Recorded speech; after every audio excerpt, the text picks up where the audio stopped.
안녕하세요. 부모 코칭 노트 유선쌤입니다. 오늘은 제가 정말 간절히 마음을 담아서 여러분과 함께 나누고 싶은 이야기를 드리려고 하는데요. 바로 읽기입니다. 저는 읽기가 너무 중요하다고 생각하는데요. 여러분은 어떠세요? 많은 부모님들이 아이가 책 좀 읽으면 좋지 정도로 생각하시는데요. 저는 그 이상이라고 생각합니다.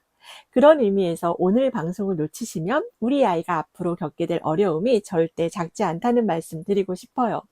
실제로 요즘 중고생 학습력이 무너지는 원인 중 하나가 바로 읽기 능력 부족이라는 거 알고 계신가요?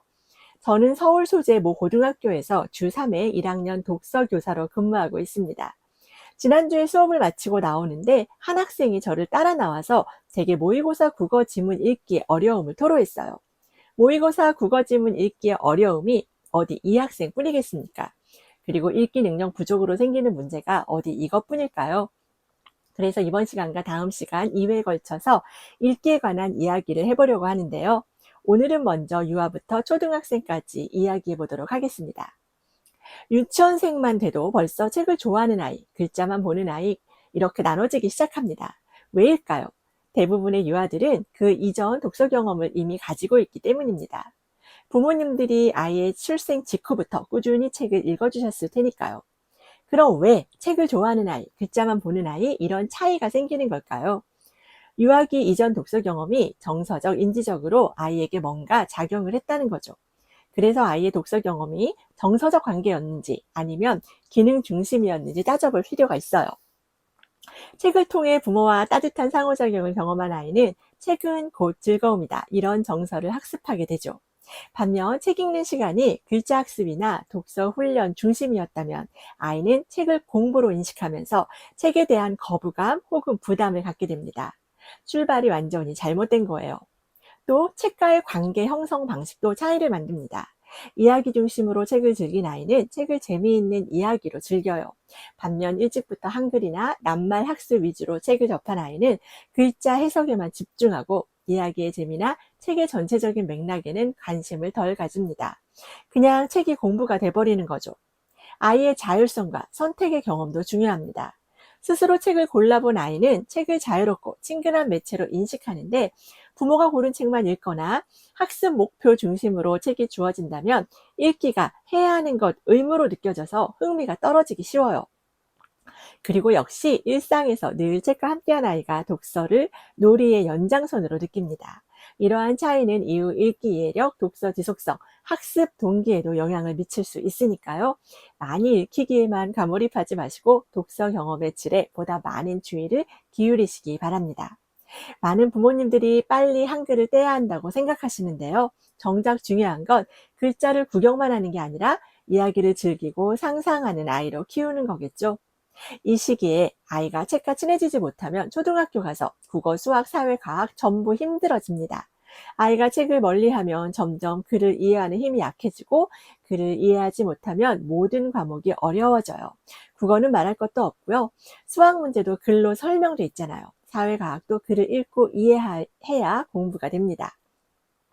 모든 공부의 시작은 글을 읽고 이해하는 힘이고 그 힘은 어릴 때 책과 친해지는 경험에서 자란다는 거 꼭 기억하십시오. 매일 30분이라도 아이와 함께 책을 읽고 이야기 나누시면 좋습니다. 다양한 어휘와 문장을 접하게 되니까 말하기, 듣기, 이해력의 기반이 탄탄해지겠죠. 책을 읽으면서 좋은 질문을 던지십시오.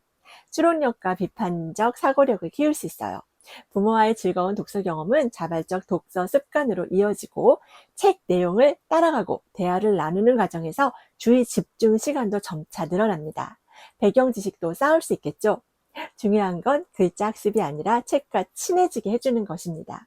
아이가 반복을 좋아하면 같은 책을 10번, 20번 읽어도 좋아요. 이게 곧 내 발달입니다. 자, 이제 초등 얘기를 좀 해보죠. 한마디로 초등은 읽기 실력 차이가 성적 격차로 이어집니다. 초등 저학년에서 고학년으로 갈수록 교과에 나오는 문장이 길어지고 어려워지고 낯선 개념이 많아집니다. 근데 읽기 능력이 부족하게 되면요. 시험을 예로 들어볼게요.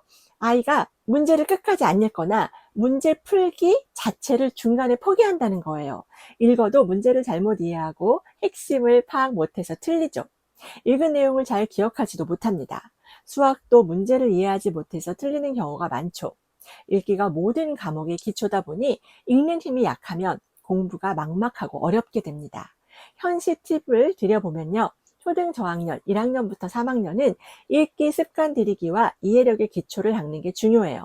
하루 10분에서 15분 소리내서 읽기 좋습니다. 책을 읽고 아이가 자기 언어로 내용을 요약해 보게 해보세요. 책을 제대로 읽었는지 체크가 되겠죠?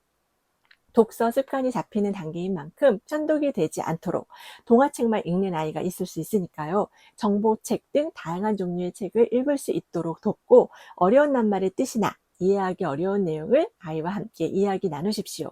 한 주에 한 번 가족 독서 시간을 계획해 보시는 것도 적극 추천합니다. 초등 4학년에서 6학년은 독해력과 사고력을 키우는 데 집중하십시오. 매일 20분 이상 정독하는 습관을 유지하게 하고 책 내용에 대해서 이유를 묻는 질문을 던져보세요. 왜 그렇게 했을까? 왜 그런 일이 발생한 거야? 이런 질문요. 아이가 설명문이나 정복을 같은 교과 유형의 글을 충분히 경험할 수 있도록 지도하시고요. 독서 후에 핵심 내용과 자기 생각을 정리하는 글을 쓰도록 격려하십시오. 이때 부모님이 아이가 다양한 관점에서 생각해 볼 수 있는 질문을 던져보시면 더 좋겠죠. 무엇보다 아이의 수준에 맞는 책을 고르시고요. 아이 수준에 맞지 않는 책으로 논술 수업을 진행하는 학원에 다닌다고 읽기 능력이 향상되지 않습니다. 건성건성 많이 읽는 것보다 제대로 읽는 게 중요해요. 학습 만화도 적절히 활용하시고요. 재미가 붙어야 읽기 습관도 잡힙니다. 중요한 건 글을 읽고 생각하는 힘, 바로 읽은 것을 자기화하는 능력이에요. 읽기 교육, 지금 시작하지 않으면 늦습니다. 읽기는 국어 점수를 위한 게 아니죠. 읽기는 세상을 이해하는 힘, 자기 생각을 만드는 힘, 혼자 공부하고 문제를 해결하는 자기주도력이 기본이 됩니다. 한글 떼고 책 좀 읽는 걸로 끝나는 게 아니에요. 책을 통해 생각하는 힘을 키워주는 교육, 그게 우리가 지금 당장 시작해야 할 읽기 교육입니다. 부디 오늘 방송이 내가 읽기를 너무 가볍게 보고 있었구나 하는 마음을 가지는 계기가 됐으면 좋겠어요. 꼭 기억하세요. 읽기는 학년이 올라갈수록 절대 따라잡기 어렵습니다. 지금이 가장 빠른 때죠. 네, 오늘 준비한 내용은 여기까지고요.